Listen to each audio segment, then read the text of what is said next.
Ivanka, čo pre teba osobne znamená Večera Pánova? Večera Pánova pre mňa znamená dôležitú sviatosť, pri ktorej vyznávam k Bohu svoje hriechy a ľutujem ich a prijímam Božie odpustenie. Ako by si definoval vieru Pána Boha?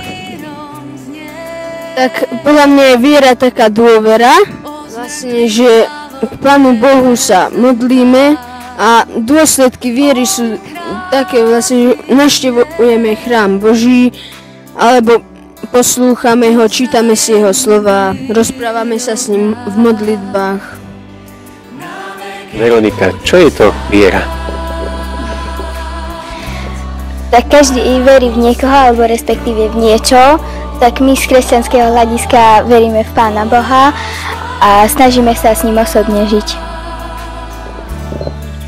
Janko, ako ty vnímaš vieru?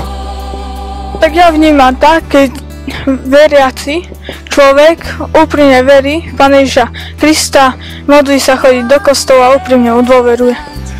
Nikolka, máme za sebou 2 roky konfirmačnej prípravy. Čo ťa za tie 2 roky oslovilo, čo ťa zaujalo?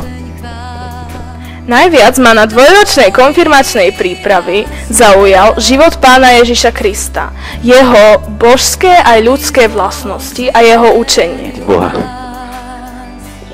Takže viera v Boha pre mňa znamená, že sa na ňo môžeme spoľahnúť a že mu môžeme dôverovať a že môžeme sa s ním rozprávať pomocou modlitby, že veríme v neho ako je tak, že nielen, že existuje, ale že sa s ním môžeme rozprávať. Peťo, čo podľa teba znamená viera?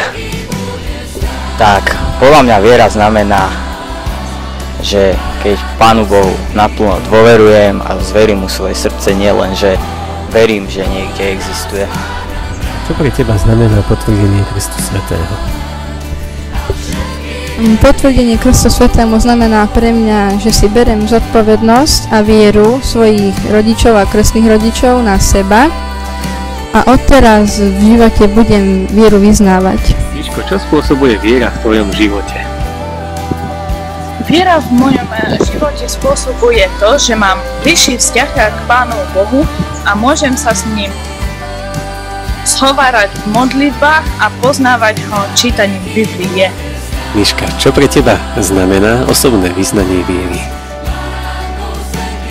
Osobné vyznanie viery už nie je viera mojich rodičov a krstných rodičov za mňa pri krste, ale je to moja osobná viera v Pána Boha. Powiemy,